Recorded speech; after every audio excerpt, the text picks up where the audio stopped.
پدې ویاړم چې ستا خوار امتی یم.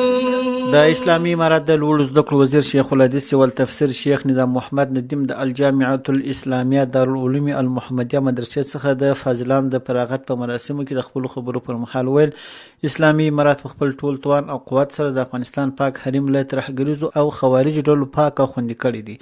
امنیت او عدالت تامین شوی، پرمختیایي او انکشافي برخو کې زمینه برابر شوې، نو لازمه ده چې د ټولنې فرد خپل اسلامي نظام ملاتړ وکړي، فاسدو کړیو ته د لاسوهنې اجازه ورنکړي. الله جل جلاله موږ تاسو ته اسلامي نظام راکړي. اوس د دې نظام د حفاظت لپاره، د خپل ایمان د حفاظت لپاره، د خپل عقیدې د حفاظت لپاره، د خپل فکر د حفاظت لپاره کوشش وکړ دی. دنیا ټول راته متوجه ده.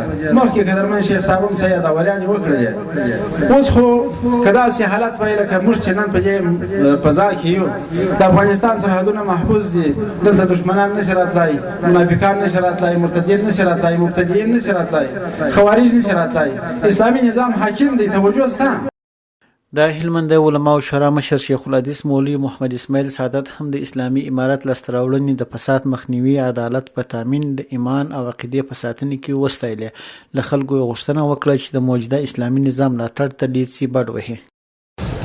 د نظام اسلام دفاع پر موږ لازم او ضروري ده. عمل کول د اسلام په احکامو پر موږ ضروري ده، فرض ده، لازم ده چې موږ به عمل وکړو. که نه پر پلیسرات باندې به سخت مشکلات ورته.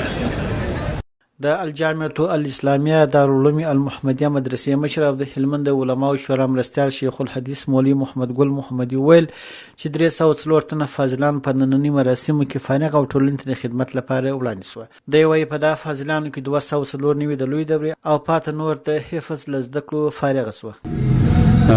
فارغین چې دلته فارغ شوي په دې 4 کاله کې به تقریبا 840 یا 830 کس ته رسیږي، او فاضلان بغیر د قرا او یا حافظانو څخه قرا په نور کلو کې خو سشکل قاری نه ست نور کلو کې قرا ورسره و، خو فاضلان مې د 810 یا 840 په انداز کې.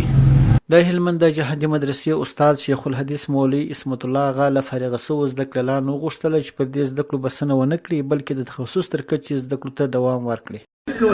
نن زه ورته بدایي حفاظت کوي، قسم په خدای چې په هر زمانه کې د شپې سړی راویښ چې وګورې په کوڅه کې مجاهدین ګرځي، ستا پر پیرو پر ګزمه باندې ولاړ. د فاضلانو د دستاربندۍ په مراسمو کې دیني علماو د علم لپاره شته فرصت لای چانس وبل او زده کړه وغوښتل چې له شته فرصت ګټه پورته کړي.